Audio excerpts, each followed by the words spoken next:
what Pete Price and Claire Pearsall make of those. Good to see you once again this morning. What's this magazine madness in the Telegraph, Claire? I mean, this is one of these stories that you can't quite believe has ever happened. There is a little village called Vogue, which is down on the, in Cornwall. Tiny little village, been there for ever and ever. Spelt in the same way as the magazine. Spelt in the same way as the magazine, and there's a little pub which uses, it's the Star Inn at Vogue. And the magazine empire of Vogue has taken offence to this and has written them a cease and desist letter, saying that it's not good for the magazine's brand to be associated with the pub.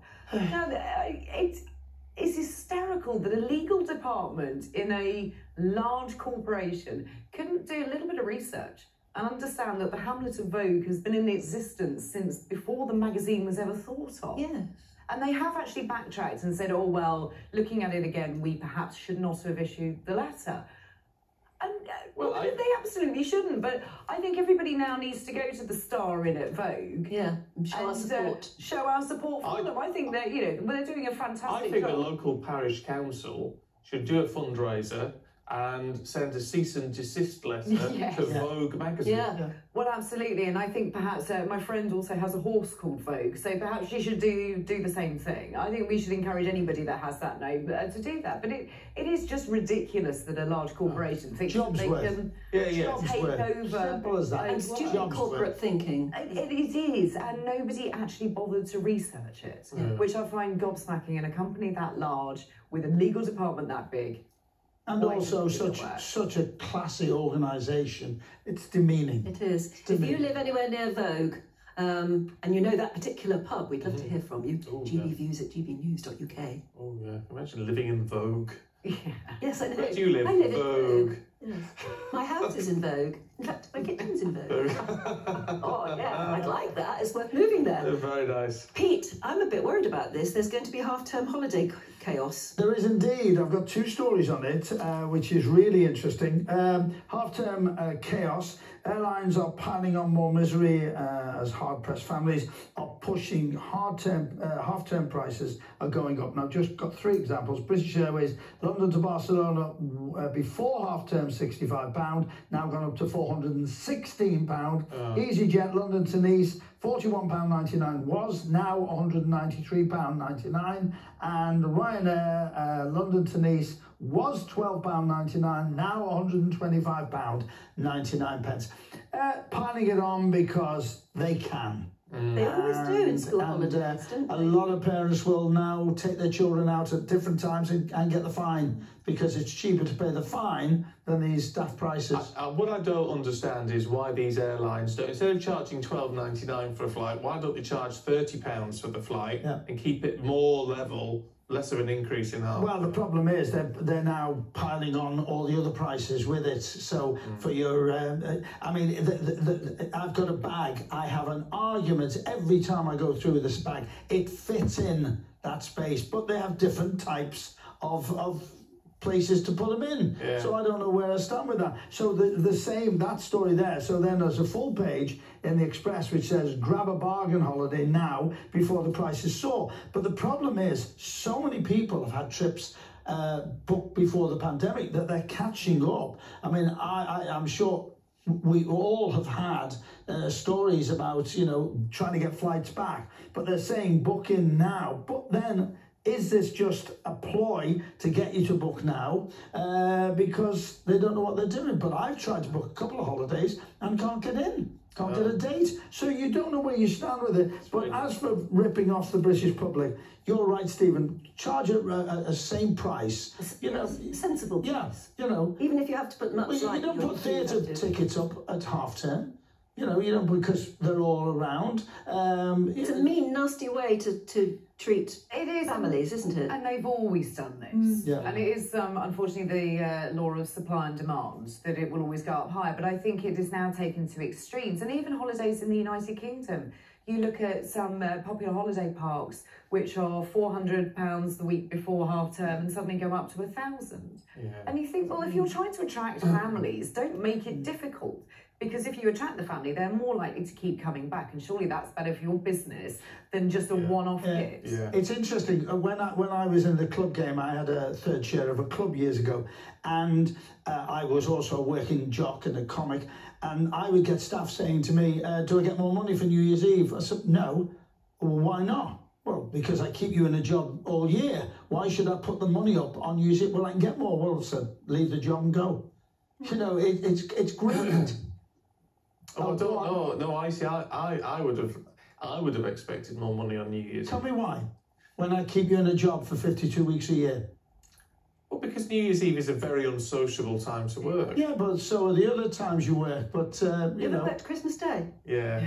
Did you get paid more for Christmas Double Day? time. Oh, did you? I never. By the way, I did pay them extra, but I wanted to make that point. Yeah. I keep them. Yeah, no, well, it's a fair point. It's a fair point. No, I got double time for doing Christmas Eve and Christmas Day, New Year's Eve, New Year's Day. Okay. That's how it works. But there is a good argument. But there is a good argument to say that you work 52 weeks a year. Why should we pay anymore? Yeah, the same as you said about the flights. Yeah, you know, it's that sort of principle. Well, let's go to people who don't have to worry about money at all, and that's the Wagatha Christie cast. I'm upset about this story. It's everywhere, and I've watched it because I need to know what they're talking about. I'm delighted to say I'm a friend of Colleen and also Wayne. I was hosting at her 21st birthday party. She is an incredibly private person who has kept herself. How she's kept herself sane, I don't know, but she has. She's kept her dear friends around her for many years, and she's still with the same girls that she was at school with. They are a private couple. How they've kept as much privacy as they have, because the press have hounded them since she was a schoolgirl. And I mean, I've never known anyone hounded. And there was a piece about Wayne in a paper. I wouldn't even give them the satisfaction. It was the most vile piece I've ever read, which has nothing to do with this story. So Colleen didn't want to go to court. She's private. She's now talking about the fact that they split up and she went to her mum's. She's got an amazing relationship with her mum and dad, and she's got an amazing relationship with Wayne. But the pressure's been put on them. I hope she wins. She is private. She tells people because I can't remember who's suing who. Is it Rebecca Vardy's suing? Yeah. She's tried to settle and say, well, let's settle. She's tried to settle about 5 times. She wants to settle because she is private, you know, and she was angry that she has been blown up by one of her friends over private things. What do you reckon, Claire? I think I've invested far too much of my time watching the court case going on. But I agree, I think this should have been settled. I don't think anybody wins other than lawyers by dragging it through the courts. Their whole lives are now out there for us all to see and pick over. Their WhatsApp conversations. I mean, I wouldn't want my WhatsApp conversations being released to everybody. Largely because some of the spelling is a little bit suspect. Well, I can't type properly. Well, that's allowed nowadays, isn't it? Oh, I don't know. People still pick you up on it. And I think we've all done that. We've all picked over what everybody said or what everybody didn't say.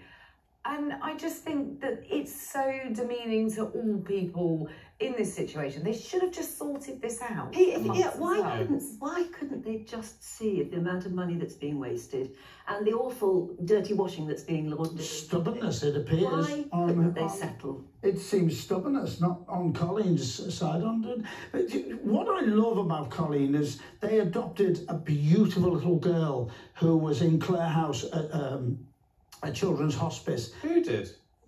Wayne? Colleen's mum and dad. So it was her sister. And when she got married, Colleen, she wouldn't get married until her sister, who was very, very poorly, could be at the wedding. She's a gentle soul they spend so much time helping charities. I'm saying it now. They wouldn't say it because they're that private. And that's what's upset me about it. She really is bearing her soul. She doesn't have to. So most of us who don't know Colleen and Wayne like you do, or indeed Rebecca and Jamie Vardy, most of us are revolted by the spectacle that's going on in the libel court at the moment.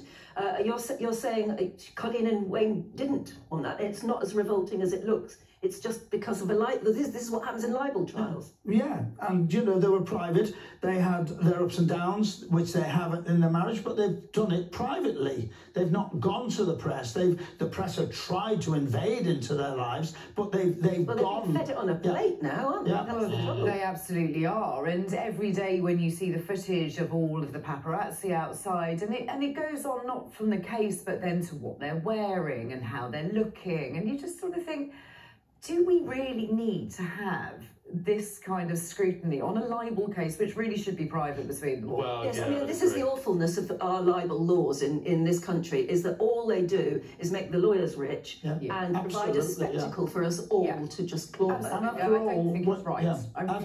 After all, Wayne and Colleen, all they did was fall in love. Two young people that fell in love and wanted a life, but because he was such an unbelievable footballer, that brought him in the spotlight. And then they watched her grow with him, and they've taken every part of her life and put it in the papers. Yeah. That's why it's hard to keep that privacy. Yeah. Well, so you put a really interesting perspective on that. You do. I don't often think about. Look, it's been great to see you both this morning. Thank you very much indeed. I'm getting married in the morning.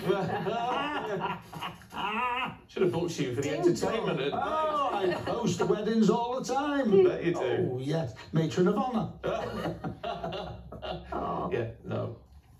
Now, Thank you very much. That's great. Now, it takes 5 months for new mums to settle back